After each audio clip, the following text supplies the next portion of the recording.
तो आज के स्मैकडाउन के शो में रोमन रेंस ने फाइनली सोलो सिकोआ को एक 1-on-1 मैच के लिए चैलेंज कर दिया और इसके अलावा ड्रू मैकिंटायर ने सैमी ज़ेन पर भी अटैक कर दिया। तो एक एक करके सारी चीज़ों के बारे में आज इस वीडियो में बात करेंगे और अब ज़्यादा टाइम वेस्ट ना करते हुए शुरू करते हैं आज की इस वीडियो को। Hello wrestling fans, welcome back to my channel, you are watching Ayush wrestling. तो शो के स्टार्ट ही हमें देखने को मिलती है जिमी ऊसो के साथ और वो यहाँ पर क्रचेस की हेल्प से आए थे और यहाँ पर क्राउड ईट के चैंट्स लगा रहा था, जिसके बाद जिमी ऊसो यहाँ पर एक जोक करते हुए कहते हैं कि मैं रोंग ट्विन हूँ, यानी कि ये चैंट्स तो जे ऊसो के हैं, ये मेरे चैंट्स नहीं है। फिर वो यहाँ पर वॉर गेम्स की भी बात करते हैं और वो ये भी मेंशन करते हैं कि वॉर गेम्स में उनका टो ब्रेक हो गया। इसके बाद वो डिस्कस करते हैं आगे उनका फ्यूचर क्या है और इसी के साथ जिमी ऊसो यहाँ पर कहते हैं कि उन्होंने अपनी फैमिली को डोमिनेट करते हुए देखा है कई सालों तक और उन्होंने रोमन को मोस्ट डोमिनेंट चैंपियन भी बताया और यहाँ पर ओटीसी के चैंट्स भी लग रहे थे। इसी के साथ उन्होंने कहा कि उन्होंने अपने ट्विन ब्रदर को one of the hottest superstar बनते हुए देखा है जो कि डब्ल्यूडब्ल्यूई में इस टाइम पर है और उन्होंने ये भी कहा कि उन्हें सोलो पर भी प्राउड है, भले ही वो इस टाइम पे गलत चीज़ें कर रहा है। और इसके बाद उन्होंने कहा कि लोग उनसे पूछ रहे हैं कि अब आगे उनके लिए क्या है और उन्होंने यहाँ पर रॉयल रंबल को जीतने, यूएस चैंपियनशिप को चेज़ करने या फिर इवन अनडिस्प्यूटेड डब्ल्यूडब्ल्यूई चैंपियनशिप को चेज़ करने के टीजेस दिए। और लास्ट में अगर वो ये कहते हैं कि ना तो यहाँ पर रोमन रेंस है, ना पॉल हेमन है, ना सीएम पंक, ना जे, ना सैमी, लेकिन मैंने यहाँ पर स्टेप अप किया है और न्यू ईयर मेरे लिए बहुत ही अमेजिंग होने वाला है। और जैसे ही जिमी ऊसो का प्रोमो यहाँ पर खत्म होता है, एकदम से यहाँ पर हमें ड्रू मैकिंटायर देखने को मिलते हैं और उन्होंने यहाँ पर out of nowhere Jimmy Uso को एक क्लेमोर लगा दिया। उसके बाद निकोल्डिस और मेडिकल फैसिलिटी यहाँ पर आ जाती है जिमी ऊसो को चेक करने के लिए और निकोल्डिस ड्रू मैकिंटायर को वहाँ से सुनाते हुए जा रहे थे। उसके बाद हमें एक बैकस्टेज सेगमेंट देखने को मिलता है जहाँ पर टिफनी स्टैटन अपने मैच के लिए प्रिपरेशन कर रही थी और यहाँ पर नाया जैक्स और कैंडिस लेरे आ जाती हैं और नाया जैक्स तो यहाँ पर टिफनी स्टैटन को उनके मैच के लिए मोटिवेट कर रही थी कि कल वो first ever women's US champion बन सकती हैं, लेकिन कैंडिस लेरे यहाँ पर उन्हें मॉक कर रही थी, जो कि वो हर बार करती भी हैं। इसके बाद हमें बैकस्टेज देखने को मिलता है कि निकोल्डिस अभी भी ड्रू मैकिंटायर को सुना ही रहे थे और फिर यहाँ पर बियांका बेलेयर और नाओमी आ जाती है और वो निकोल्डिस से पूछती हैं कि क्या हम तुमसे बात कर सकते हैं और निकोल्डिस ने ड्रू मैकिंटायर को अपने लॉकर रूम में जाने के लिए कह दिया और फिर वो यहाँ पर बियांका बेलेयर और नाओमी से बात करते हैं। बियांका यहाँ पर निकोल्डिस से पूछती है कि क्या जेड कारगिल के अटैकर के बारे में कुछ पता चला, तो निकोल्डिस ने कहा कि अभी भी इन्वेस्टिगेशन चल ही रही है और निकोल्डिस ने यहाँ पर यह भी कहा कि क्योंकि जेड कारगिल मेडिकली क्लियर नहीं है कम्पीट करने के लिए, तो तुम्हें अपनी विमेंस टैग टीम चैंपियनशिप को रिलिंक्विश करना पड़ेगा। जिसके बाद नाओमी कहती हैं कि बियांका ने अपनी लाइफ में किसी भी चीज़ को रिलिंक्विश नहीं किया है और अगर उसे एक पार्टनर की जरूरत है तो मैं स्टेप अप करूंगी और निकोल्डिस इस चीज़ के लिए एग्री हो जाते हैं और नेक्स्ट वीक बियांका बेलेयर और नाओमी अपनी विमेंस टैग टीम चैंपियनशिप को डिफेंड भी करेंगी। इसके बाद था विमेंस यूएस चैंपियनशिप का semifinals match Tiffany Stratton versus Michin के बीच में और इस मैच की स्टार्टिंग में तो कंट्रोल मिचिन के पास ही था, वही यहाँ पर टिफनी को डोमिनेट कर रही थी, लेकिन बाद में टिफनी ने भी इस मैच में कमबैक किया और फिर ये दोनों सुपरस्टार्स एप्रन पर लड़ते हैं, जहाँ पर टिफनी स्टैटन ने मिचिन को ड्रॉप किक्स भी लगाई और मैच के एंडिंग मोमेंट्स में हमें कुछ ऐसा देखने को मिलता है कि टिफनी ने पहले तो उन्हें एक रोलिंग सेंटर्न लगाया, फिर वो जाती है प्रेटिएस्ट मूनसॉल्ट टावर के लिए, जहाँ पर मिचिन को शायद मूव करना था लेकिन उन्होंने नहीं किया, जिसकी वजह से वो मूव कनेक्ट हो गया, लेकिन मिचिन ने यहाँ पर इस मूव को सेल नहीं किया और उन्होंने यहाँ पर ईट डिफीट लगाकर इस मैच में टिफनी स्टैटन को हरा दिया, जो कि एक शॉकिंग चीज़ है कि मिचिन ने यहाँ पर टिफनी स्टैटन को हरा दिया और कल जो फाइनल मैच होगा विमेंस यूएस चैंपियनशिप के लिए उसमें मिचिन एक कंटेंडर बन चुकी है। उसके बाद हमें डीआईवाई का एक प्रोमो देखने को मिलता है और जोनी गर्गानो यहाँ पर कहते हैं कि कैसे वो अपने होम टाउन क्लीवलैंड में अपनी टैग टीम चैंपियनशिप्स को हार गए थे ब्लड लाइन के अगेंस्ट और चैंपा यहाँ पर कहते हैं कि उन्हें स्क्रू करा गया था। इसके बाद जोनी कहते हैं कि उन्हें अपने 2 साल के बेटे के सामने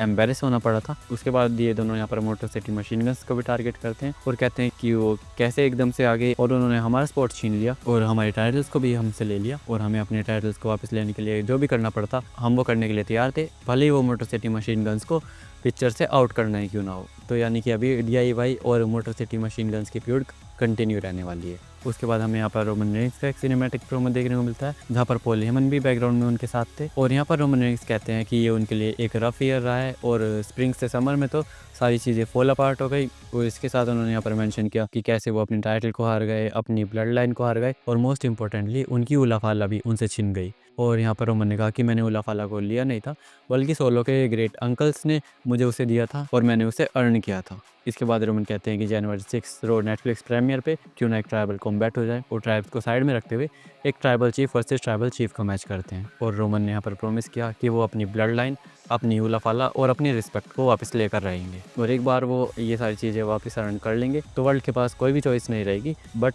टू एक्नॉलेज हिम। तो रोमन रेंस ने फाइनली सोलो सिकोआ को यहाँ पर एक 1-on-1 मैच के लिए चैलेंज कर दिया है और रो का जो नेटफ्लिक्स पर प्रीमियर एपिसोड होने वाला है उसके लिए डब्ल्यूडब्ल्यूई बहुत बड़ी बड़ी चीज़ें प्लान कर रही है, जिनमें से ये भी एक चीज़ है। इसके बाद हमें एक बैकस्टेज सेगमेंट देखने को मिलता है जहाँ पर निकोल्डिस और लेगाडो डेल फैंटास्मा थे और लेगाडो डेल फैंटास्मा यहाँ पर निकोल्डिस से बहस कर रही थी और यहाँ पर सैंटोस एस्कोबार कहते हैं कि इससे अच्छा तो वो एडम पियर्स के साथ हैं और वो रोपर मूव कर सकते हैं। जिसके बाद वो तो यहाँ से चले जाते हैं और यहाँ पर कार्मेलो हेस आ जाते हैं और निकोल से अपने मिस्ट्री अपोनेंट के बारे में पूछते हैं। उसके बाद कार्मेलो हेस का ही मैच था और वो रिंग में आते हैं और उनके अपोनेंट यहाँ पर रिवील होते हैं ब्रॉन स्ट्रोमन, जो कि स्मैकडाउन के सबसे नए मेंबर बन चुके हैं। उसके बाद यहाँ पर हमें इन दोनों के बीच में एक मैच देखने को मिलता है और यहाँ पर ब्रॉन स्ट्रोमन ने कार्मेलो हेस को एक स्क्वॉश मैच में हरा दिया। इसके बाद हमें एले नाइट का एक इंटरव्यू देखने को मिलता है और यहाँ पर उनसे उनका जो मैच होने वाला था सोलो सिकोआ के अगेंस्ट उसके बारे में पूछा जाता है और यहाँ पर वो कहते हैं कि वो अपने बिजनेस को हमेशा अपने तरीके से हैंडल करते हैं और आज भी वो वैसे ही करेंगे। इसके बाद वो कहते हैं कि उन्होंने वॉर गेम्स में ब्लड लाइन के साथ इन्वॉल्व होने के लिए मना कर दिया था और उन्होंने यहाँ पर उलाफाला की स्पेलिंग को भी मिस प्रोनाउंस किया और उन्होंने यहाँ पर उलाफाला को उफालाफा बोला और इसी के साथ उन्होंने कहा कि उन्हें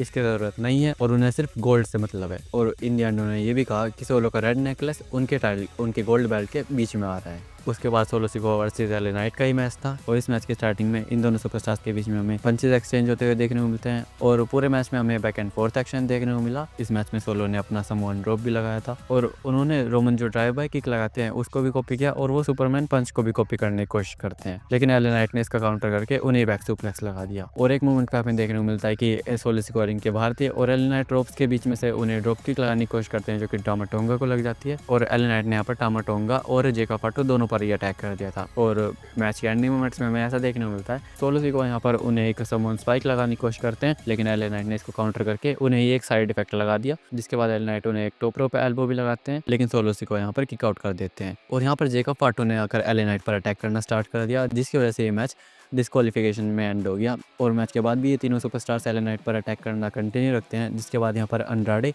और अपोलो क्रूज आ जाते हैं उनकी हेल्प करने के लिए, लेकिन वो भी ब्लड लाइन के सामने नहीं टिक पाते और सोलो सिकोआ ने यहाँ पर एले नाइट, अंड्राडे और अपोलो क्रूज तीनों को समवन स्पाइक लगा दी और इन दी एंड यहाँ पर ब्लड लाइन स्टैंड होल्ड करती है। उसके बाद हमें बैक स्टेज देखने को मिलता है कि ब्रॉन स्ट्रोमन वहाँ से जा रहे थे, जिसके बाद प्रेटी डेडली उन्हें अप्रोच करती है और वो यहाँ पर कहते हैं कि हम बहुत ज़्यादा टाइम से अपने द म्यूजिकल के एक मोस्टर रोल के लिए किसी बंदे को ढूंढ रहे थे और तुम एकदम परफेक्ट हो उस रोल के लिए, लेकिन ब्रॉन स्ट्रोमन ने उनके ऑफर को यहाँ पर रिजेक्ट कर दिया। उसके बाद वो आगे बढ़ते हैं और यहाँ पर बायरन सेक्सटन उनका इंटरव्यू लेने वाले थे, लेकिन यहाँ पर ए टाउन डाउन अंडर आ जाते हैं और उन्हें इंटरप्ट कर देते हैं और वो बायरन को यहाँ से भेज देते हैं और खुद बात करते हैं। और उसके बाद ग्रेसन वॉलर यहाँ पर ब्रॉन स्ट्रोमन को next week Grayson Waller effect पर आने के लिए इनवाइट करते हैं और ब्रॉन स्ट्रोमन यहाँ पर कहते हैं कि मैं नेक्स्ट वीक तुम्हें देखता हूँ। अब ये नहीं पता कि ब्रॉन स्ट्रोमन का कहने का मतलब क्या था, कि क्या वो उन्हें ग्रेसन वॉलर इफेक्ट में देखेंगे या फिर उन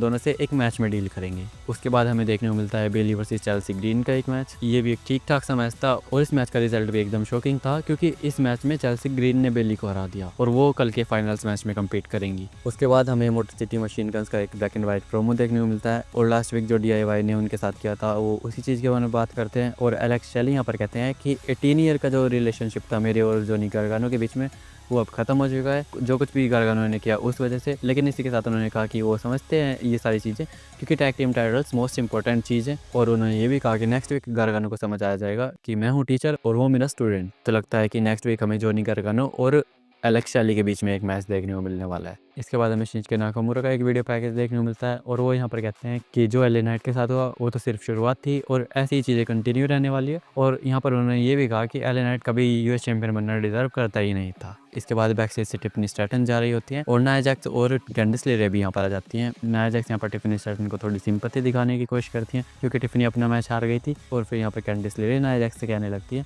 कि नेक्स्ट वीक के लिए मैंने अपना और तुम्हारा एक tag team championship match official करा लिया है, और क्योंकि टिफनी हमारे ग्रुप में और गोल्ड नहीं ला सकती तो हम दोनों मिलकर ये चीज़ करेंगे और नेक्स्ट वीक हम टैग टीम टाइटल्स को जीतेंगे। और ये टिफनी स्टैटन की लॉस पर एकदम नमक छिड़कने वाला काम किया कैंडिस लेरे ने। इसके बाद नाया जैक्स तो यहाँ से चली जाती हैं, लेकिन कैंडिस लेरे यहाँ पर भी टिफनी स्टैटन को मूव करके जाती हैं। उसके बाद हमें देखने को मिलता है कि कोडी रोड्स शो अप करते हैं और माइकल कोल यहाँ पर केविन ओवेंस और कोडी रोड्स का एक इंटरव्यू लेने वाले थे और कोडी रोड्स यहाँ पर आ गए थे। फिर यहाँ पर माइकल कोल केविन ओवेंस को कॉल आउट करते हैं, लेकिन केविन ओवेंस यहाँ पर नहीं आते हैं। इसके बाद वो दोबारा केविन ओवेंस का नाम बोलते हैं, लेकिन केविन ओवेंस तब भी नहीं आते। जिसके बाद कोडी कहते हैं कि शायद केविन ओवेंस आज यहाँ पर नहीं है, लेकिन ये वंडरफुल क्राउड है, और वो माइकल कोल से कहते हैं कि वो एक 1-on-1 इंटरव्यू कंडक्ट करे। जिसके बाद माइकल कोल कोडी रोड्स से पूछते हैं कि ट्रिपल एस ने तुम्हें सरप्राइज में क्या दिया है, और फिर एकदम से हमें एंट्रेंस स्क्रीन पर केविन ओवेंस देखने को मिलते हैं। वो अपनी कार में से प्रोमो कट कर रहे थे और वो कहते हैं कि वो गोल्डन बॉय के बारे में सुन कर थक चुके हैं और वो माइकल कोल से कहते हैं कि कोडी रोड्स से पूछो कि क्या ये उनके लिए ठीक है कि वो पहले अपने फ्रेंड्स का यूज़ करे अपनी स्टोरी को फिनिश करने के लिए